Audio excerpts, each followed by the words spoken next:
حضرت نوح علیہ السلام کو اللہ تعالیٰ نے نبی بنا کر ایک ایسی قوم کی طرف بھیجا جو بت پرستی میں مبتلا تھی۔ وہ لوگ پتھروں اور لکڑیوں سے بنے بتوں کی عبادت کرتے تھے اور اللہ کی توحید سے غافل تھے۔ آپ علیہ السلام نے اپنی قوم کو اللہ کی عبادت کی طرف بلایا اور انہیں بتایا کہ وہ اللہ واحد کے علاوہ کسی کی عبادت نہ کریں، کیونکہ یہی ان کے لیے نجات کا راستہ ہے۔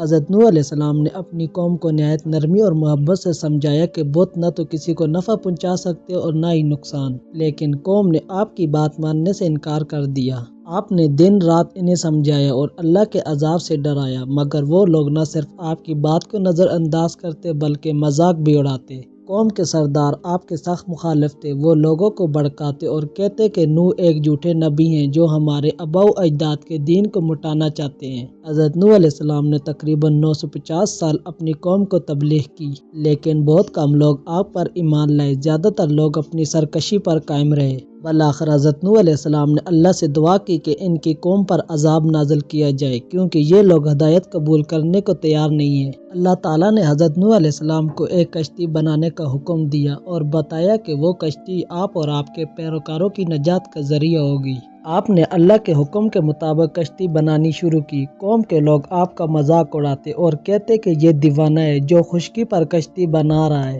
حضرت نوح علیہ السلام نے ان کی باتوں کی پرواہ نہ کی اور اللہ کے حکم پر عمل کرتے رہے۔ کشتی تیار ہونے کے بعد اللہ نے حکم دیا کہ ہر قسم کے جانوروں کے ایک جوڑے کو کشتی میں سوار کریں۔ اللہ نے حضرت نوح علیہ السلام کو بتایا کہ ان کی قوم پر ایک عظیم طوفان نازل ہوگا جو سب کو غرق کر دے گا، سوائے ان لوگوں کے جو کشتی میں سوار ہوں گے۔ جب طوفان کی نشانیاں ظاہر ہوئی تو حضرت نوح علیہ السلام نے اپنے ایمان لانے والے ساتھیوں اور جانوروں کو کشتی میں سوار کر لیا۔ پانی زمین سے ابلنے لگا اور آسمان سے موسلا دھار بارش شروع ہو گئی۔ زمین مکمل طور پر پانی میں ڈوب گئی۔ حضرت نوح علیہ السلام کے ایک بیٹے نے کشتی میں سوار ہونے سے انکار کر دیا اور کہا کہ وہ پہاڑ پر چڑھ کر اپنی جان بچا لے گا۔